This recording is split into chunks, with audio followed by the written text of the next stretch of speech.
दोस्तों ये हमारे जुबैर साहब हैं और अभी कितने 30-35 पीस आपके पास? इस वक्त हाँ 2.5-3 महीने के हैं, हो गए 30-35 पीस इसने रखे भी हैं।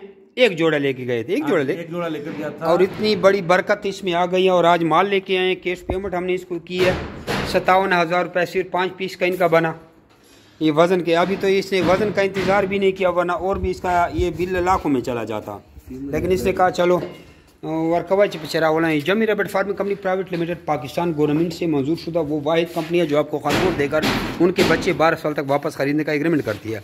और ये उनको हमने कैश पेमेंट दे दी है, ये आपके सामने है जी 57,000 रुपये। इसमें 1 रुपया भी कम नहीं होगा। 10, 20, 30, 40, 50, 55, 56, 57,000 रुपये। ठीक है जी, इसका 57,000 रुपये बिल बन गया। 41,675 और 15,000 ये जमा करके तकरीबन 57, हमने 57,000 पूरा दे दिया। आप भी आइए और इस कंपनी का हिस्सा बन सकते हैं, अपने घर में एक आसान कारोबार कर सकते हैं। जमी रैबिट फार्मिंग कंपनी पाकिस्तान से कांटेक्ट करिए, व्हाट्सएप पे अपना नाम और शेयर करना, व्हाट्सएप करें, आपको सारी मालूमात भेज देते हैं। जज़ाकुमुल्लाह खैर।